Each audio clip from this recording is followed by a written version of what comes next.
magician archetype within us helps us make sense of the world and enables us to connect with our innermost thoughts and abilities that shape our self-perception. The balanced, mature magician is the archetype of healthy awareness, inner work, initiation, and healing. The magician within helps men to wake up and hands them the keys to unlock his full masculine potential, helping him become a responsible ritual elder. Your magician energy, when accessed in the right amounts, allows you to live consciously and purposefully with deep self-reflection. You will be able to get to the heart of problems that others can't even get their head around. You will make time for yourself to be alone with your thoughts and your inner voice. For this, you will find greater calmness and inner centeredness.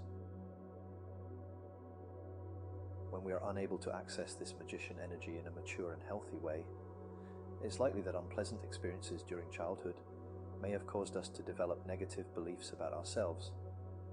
In an unfavorable environment, an immature magician may have convinced us of our inherent badness or wickedness stemming from a misguided notion we formed during a challenging situation in our early years. The traits often associated with people carrying a wound within their magician include feeling numb, trouble connecting with people, feeling high levels of anxiety, experiencing unstable emotional states, overthinking, putting on a front, being a perfectionist. An example of how magician energy can be negatively affected is when a boy is brought up by a parent who has unrealistic and rigorous expectations. This can lead to the boy becoming passive or striving for perfection, both of which are unhealthy states of being. This will ultimately prevent men from experiencing the unimpeded flow of life and result in them feeling like misfits who struggle to connect with others at social gatherings. A movie that captures the struggles of a wounded magician is Good Will Hunting, starring Robin Williams and Matt Damon, as Will, who suffers from an abusive childhood, but is a headstrong, working-class genius in need of a good mentor. He used to just put a wrench, a stick, and a belt on the table and just say choose. Well, I gotta go with the belt there, Vanna. I used to go with the wrench. Why the wrench? Because fuck him, that's why. Your foster father. Yeah. So, what is it, like, Will has an attachment disorder? Is it all that stuff?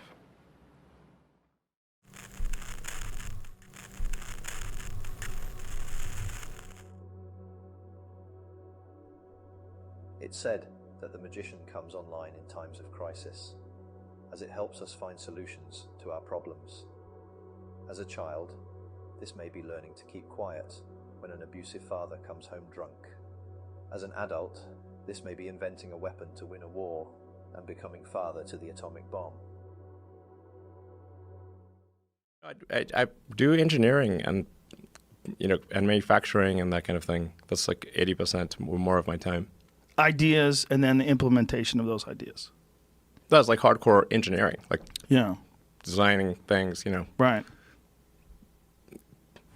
Structural, mechanical, electrical, software, user interface, engineering, aerospace engineering.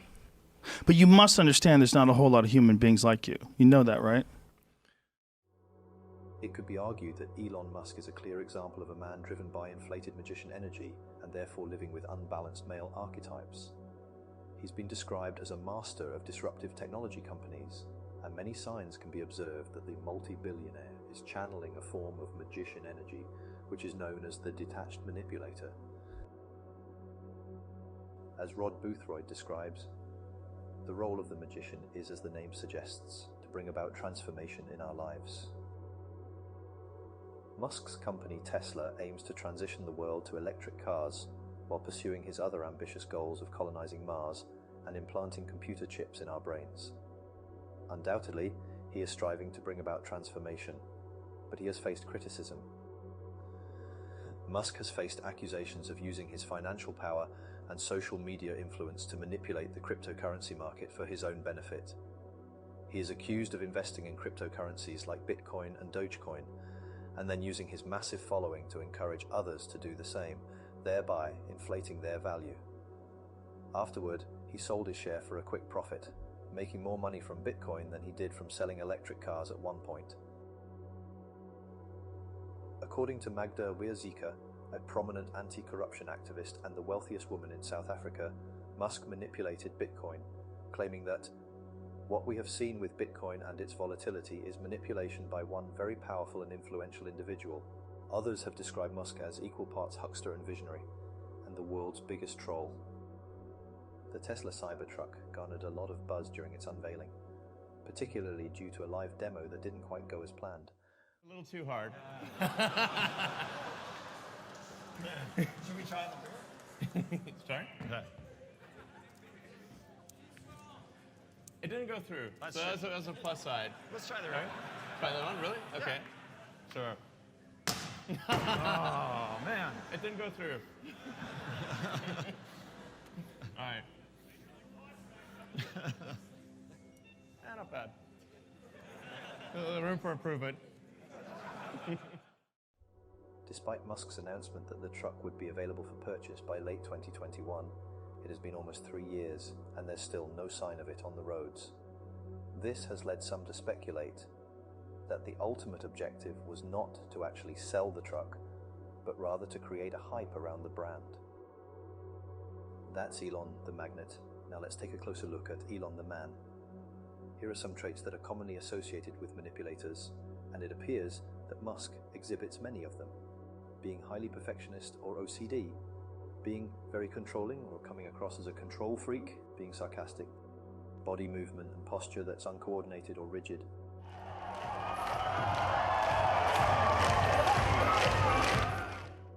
and being deceptive.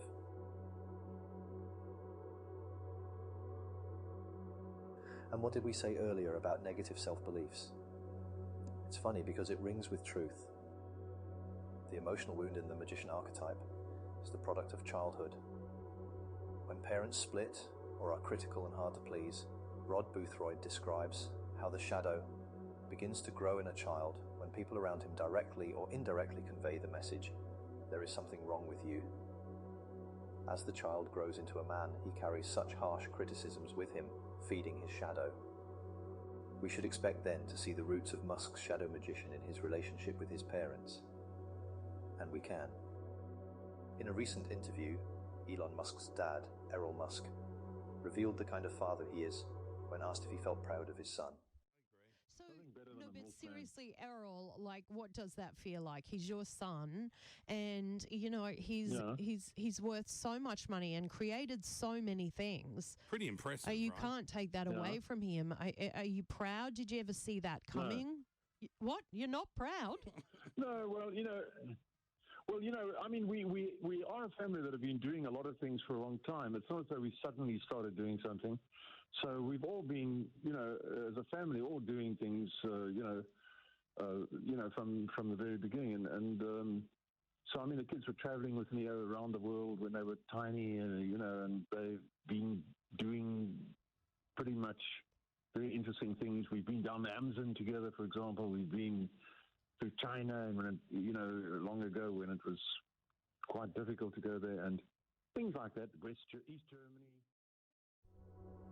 In the same interview, he took a swipe at Elon's physical appearance, suggesting he should take diet pills after seeing shirtless pictures of the 50-year-old on a boat in Greece.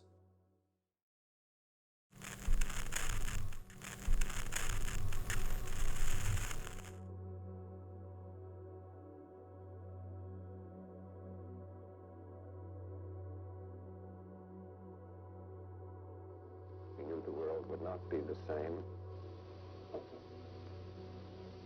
Few people laughed. Few people cried. Most people were silent. I remembered the line from the Hindu scripture, the Bhagavad Gita. Vishnu is trying to persuade the prince that he should do his duty, and to impress him takes on his multi-armed form and says, "Now I am become death, the destroyer of worlds." suppose we all thought that, one way or another. Robert Oppenheimer sought self-glory when he helped the United States develop the first ever atomic bomb. But it led to self-agony. His rationalization for unleashing such a monstrous creation on humanity was a hope that it would spell an end to wars of the kind the world witnessed in the first half of the 20th century. And it may well have, or it may be too soon to say.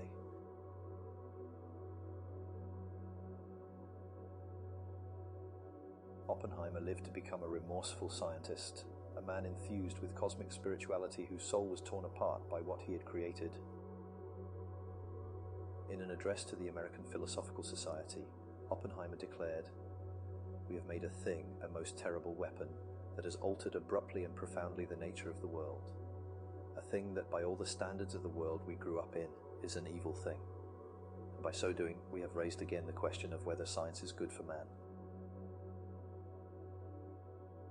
The magician in his fullness acts as a wise advisor and counselor for the king within you. Like Merlin to King Arthur, the magician can set you on a quest towards the Holy Grail. You chose wisely.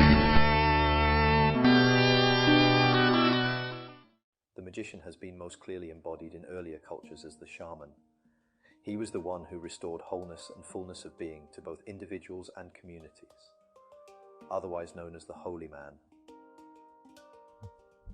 Where do we see the magician in his fullness attempting to heal states of corruption today? We see it in the whistleblower, Edward Snowden, who revealed the illegal and immoral application of his government's surveillance technology against its own people.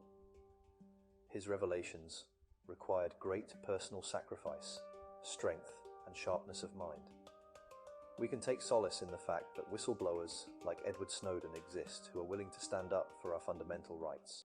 Funny thing in this case is that the murder that we're talking about is telling the truth.